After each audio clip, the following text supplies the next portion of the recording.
à Forbach à l'occasion de ce spécial Lucarne Coupe de France que nous allons pouvoir suivre pendant 40 minutes. En effet, nous allons vous proposer des extraits des rencontres qui intéressent les clubs lorrains qui sont encore en lice à ce stade des 32e de finale. Et je vous garantis qu'ici, au Schlossberg, comme vous l'entendez derrière moi, il y a beaucoup d'ambiance. Nous allons donc suivre tout d'abord la rencontre qui va opposer l'US Forbach Division 4 à l'AS Nancy-Lorraine Division 2.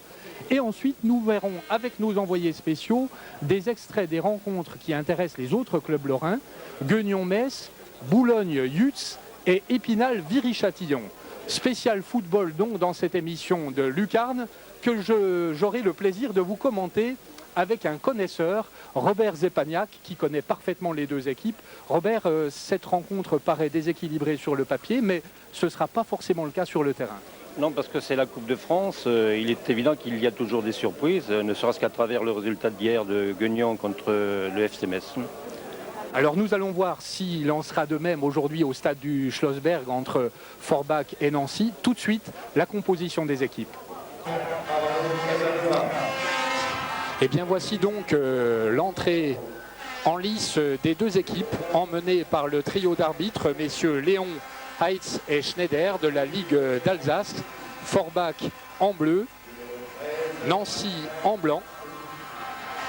Une bonne chambrée au stade du Schlossberg avec 4 à 5 000 personnes. Il y a eu 5 000 invitations gratuites envoyées aux scolaires pour ces 32e de finale de la Coupe de France. Je vous propose de prendre connaissance de la composition des équipes entre l'US Forbach qui joue en Division 4 et l'AS Nancy-Lorraine Division 2.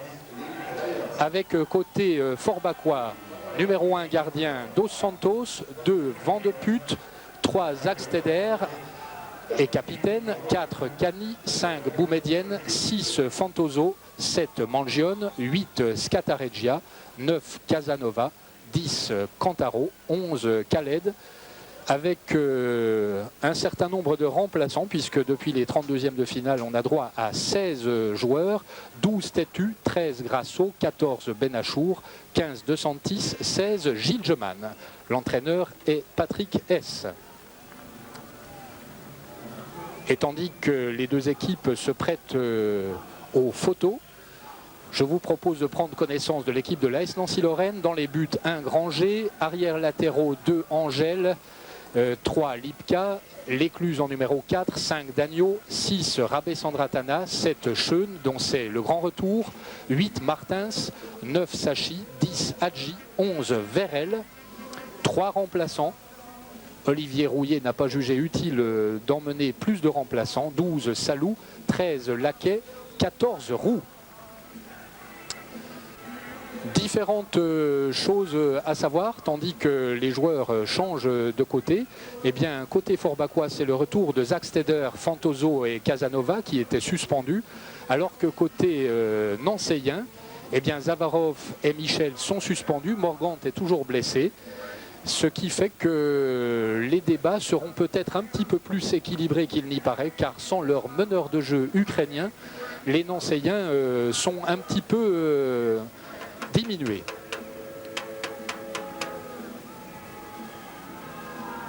Cette équipe de Forbach est la 5e équipe amateur que l'AS Nancy-Lorraine rencontre, puisqu'en 1975, les Nancéiens avaient éliminé Lunéville 8-1, Sarreguemines en 84 2-0, Varangéville en 88 6-0 et Marieno en 89 sur ce même stade 9-0. Ce sont les Nancéiens qui vont faire la mise en jeu. Les Forbachois, pardon.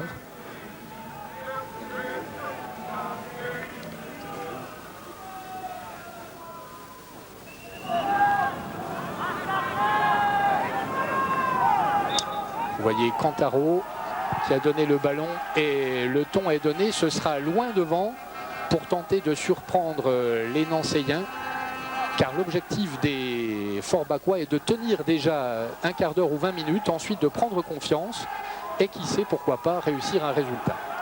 Les Nancéiens à l'attaque avec ici Sachi.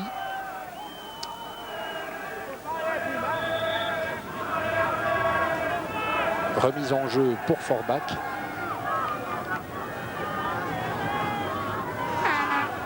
Alors prudence des deux côtés quand même, Robert, hein. On joue avec deux attaquants et puis on va essayer de jouer le contre des deux côtés d'ailleurs. Oui, je crois qu'il faut attendre quand même une dizaine de minutes pour voir à peu près de quelle façon les équipes vont s'organiser. Alors, pour la petite histoire, mon confrère Jean-Pierre Hoppe de l'Est républicain me signale que Dos Santos a pronostiqué 3-1 pour Forbach. Dos Santos, le gardien de Forbach, qui s'était d'ailleurs illustré au tournoi international en salle d'Amnéville, tournoi à l'issue duquel il a eu d'ailleurs un certain nombre de propositions. Et à 24 ans, Dos Santos, qui joue devant sa grand-mère qui est venue spécialement du Portugal, eh bien Dos Santos va essayer de briller devant son public. Il a peut-être pronostiqué les pénaltys, 3-1. Peut-être que c'est au pénalty, on le saura à la fin du match. Nancy essaiera de monopoliser le jeu et s'approcher du but par des 1-2 répétés. Et côté Forbachois, eh bien, c'est les grandes balles en avant. Ils vont jouer le contre. Hein. Ouais. Mais ils font preuve quand même de pas mal d'enthousiasme. Ils peuvent peut-être se créer des occasions de but. Et dès qu'il y a une occasion, eh bien, le public donne de la voix et on s'aperçoit que ce public ne demande qu'à s'enflammer. Alors que Lipka ici va faire la remise en jeu.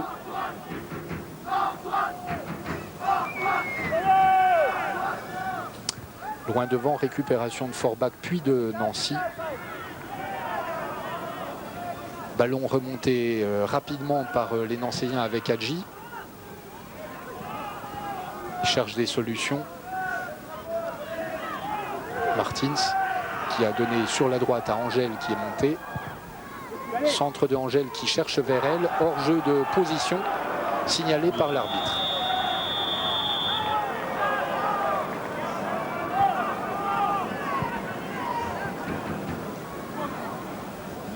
Première attaque un petit peu construite de la part de Nancy. Il faut que Nancy arrive à maîtriser un peu plus le ballon qu'ils ne le font jusqu'à présent. Effectivement, il y avait un hors-jeu de position de Sachi.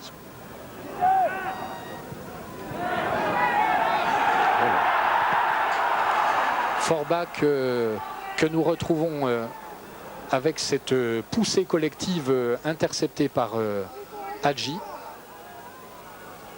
Dagno pour Hadji. Hadji et ce sera peut-être un corner.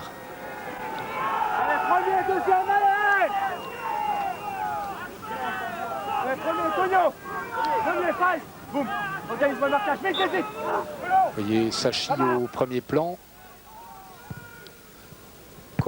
Corner pas très bien tiré et que Hadji n'a pas pu reprendre dans de bonnes conditions.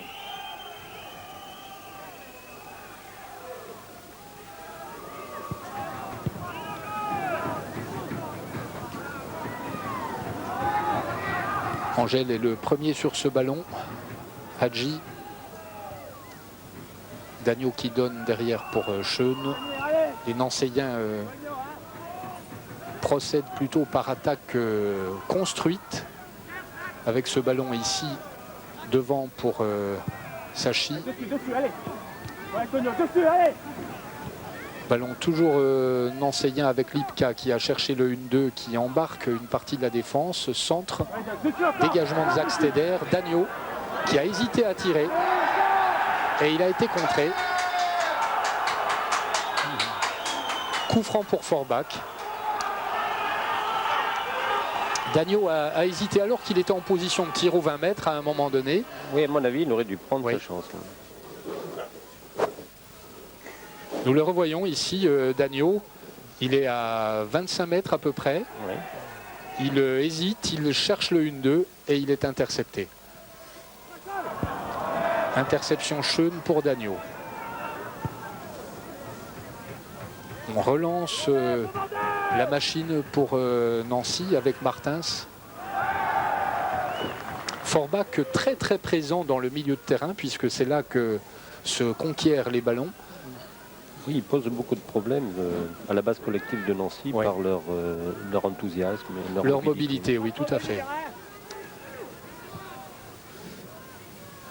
Vérel touche pour Nancy. Reste bien là, hein.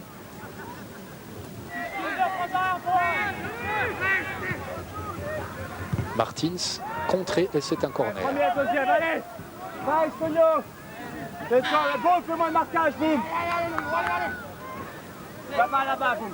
Là, nous voyons la jonglerie de Martins qui est contrée par vent de pute. Martins qui tire lui-même pas très bien ce corner. Il va avoir droit à une deuxième chance.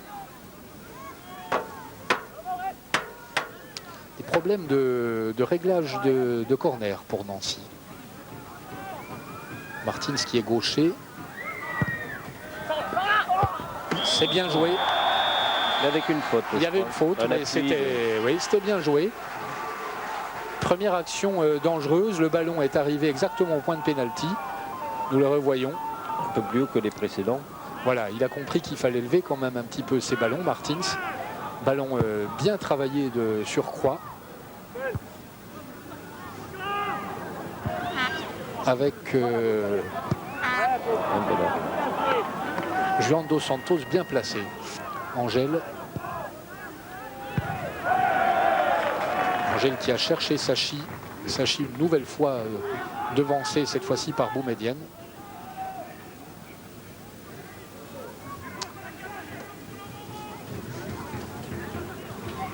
Vérel qui se...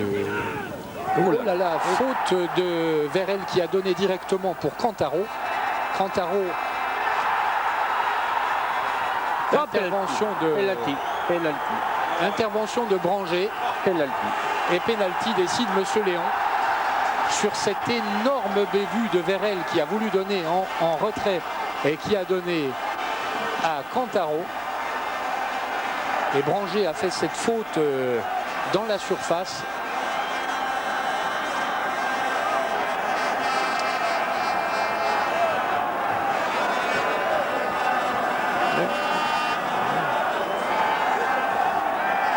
Faute, pénalty décide l'arbitre. Les Nancéiens ne sont pas contents.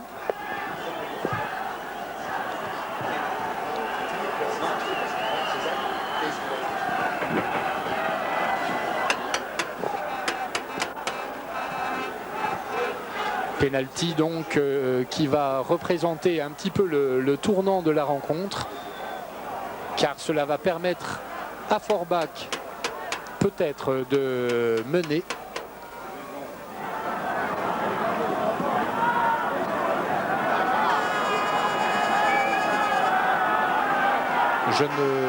Je cherche qui tire ce penalty.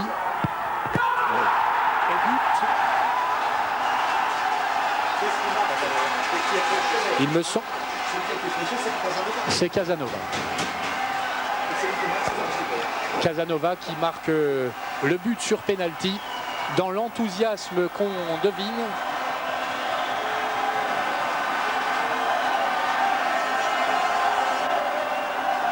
Branger est pris à contre-pied.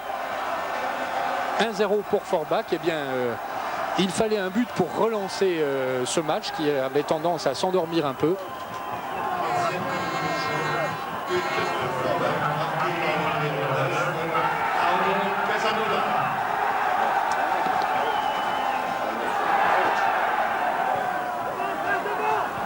Eh bien, Nancy va avoir du mal à se remettre de ce coup du sort et va devoir courir après la marque.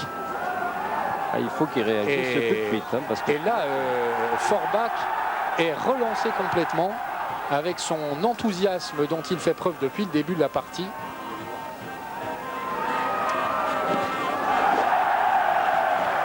Et Nancy va avoir du travail car devant une équipe survoltée comme Forbach, je vous garantis que ça ne va pas être facile. Hein.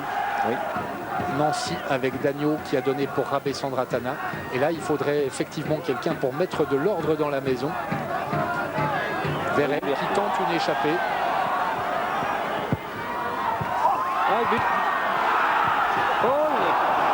C'est extraordinaire cette poussée pour Nancy. Je crois qu'aujourd'hui Forbach est protégé par les dieux du football. Oui, je crois qu'ils ont ce qu'on appelle le facteur réussite. Regardez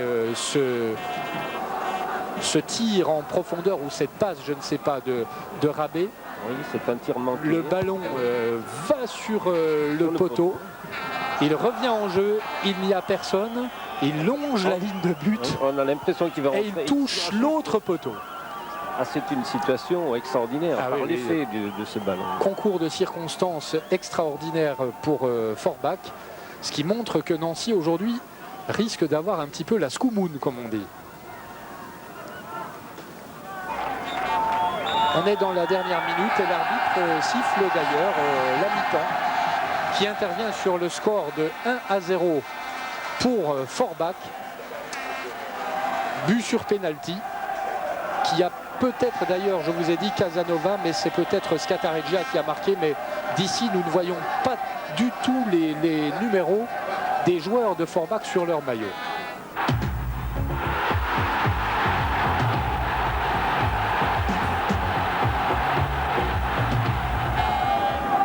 Eh bien, je pense que Olivier Rouillet a dû dire à ses joueurs sa manière de penser, puisque sur ce but de Scatareggia et non pas de Casanova, mais les deux joueurs se ressemblent et on ne voit pas très bien les numéros des joueurs de Forbach, eh bien l'US Forbach a pris l'avantage, vous l'avez vu en première mi-temps, et je pense que Olivier Rouillet a dû demander à ses joueurs de faire preuve de plus d'initiative, de jouer plus vite pour bouger cette défense de Forbach qui est extrêmement mobile. Et Patrick Hess a dû, lui, je pense, féliciter ses joueurs qui ont livré une première mi-temps en tout point remarquable.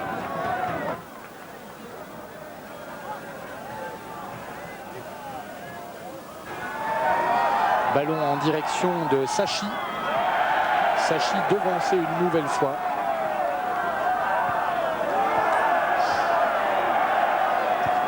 Dagneau pour personne.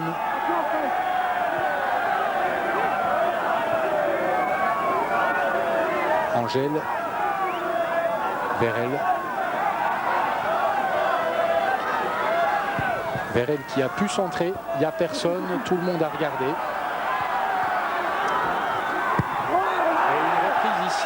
De Sachi qui était en bonne position à 10 mètres du but, qui a tiré très très largement au-dessus. C'est la première occasion nette. C'était une belle occasion que Nancy se crée en deuxième mi-temps.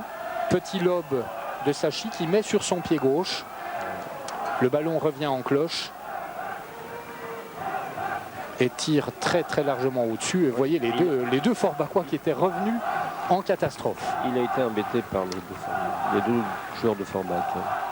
Salou, Vérel qui est l'un des seuls à se battre, semble-t-il, dans cette équipe de Nancy qui est en train sérieusement de donner de la bande. Et même les contrôles se font imparfaitement, ce qui fait évidemment le jeu de Forbach.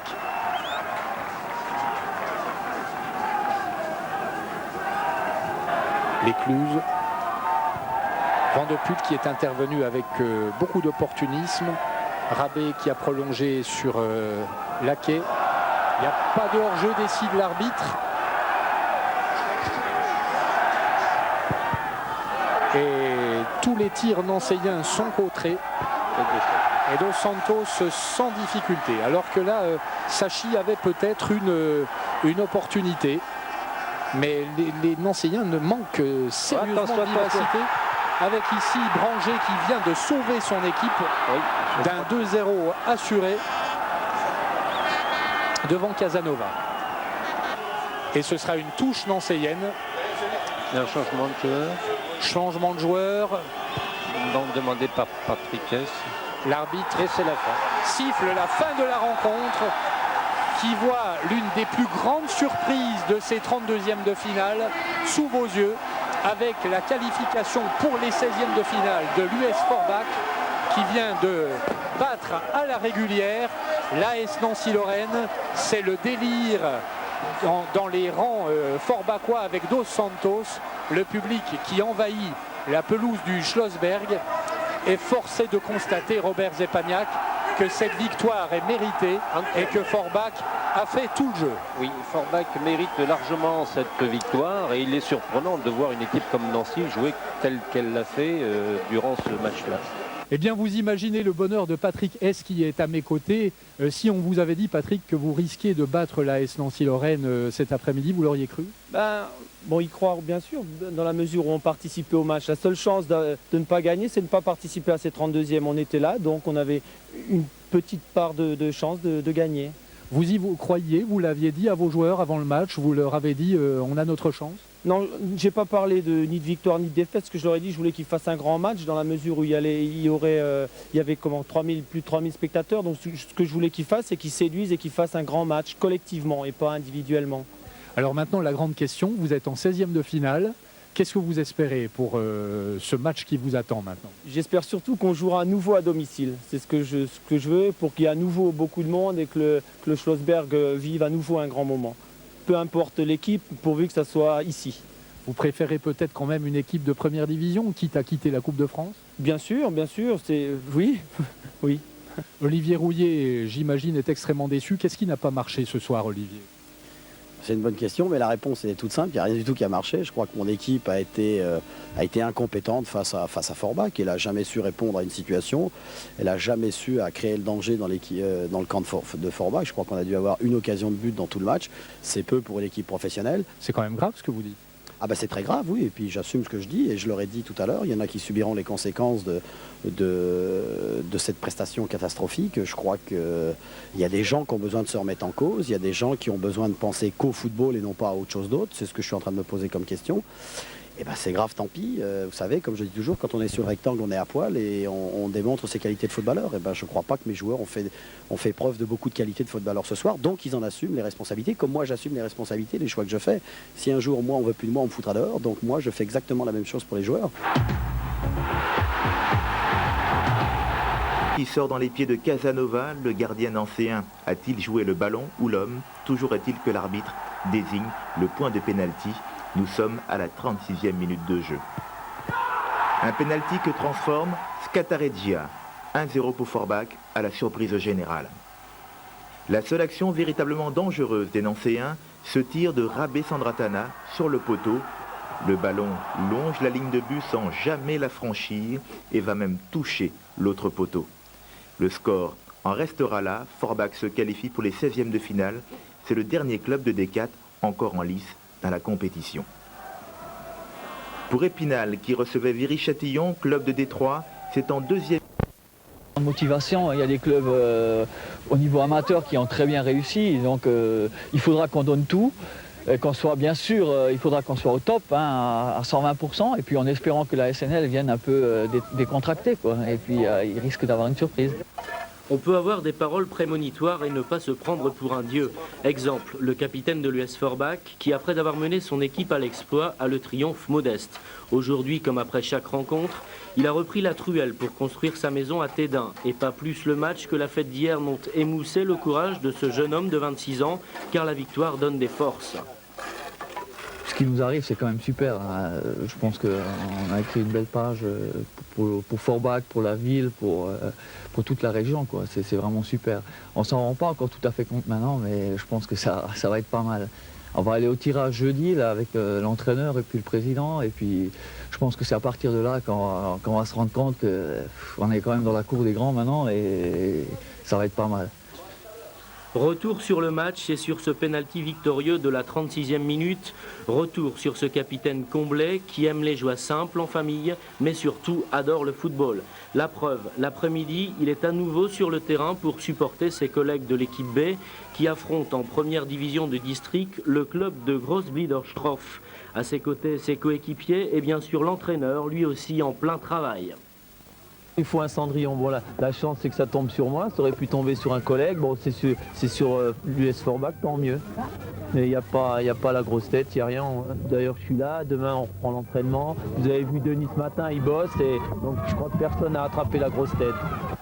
Décidément, les amateurs du club de l'US Forbach nous font redécouvrir le football. Ici, largement 3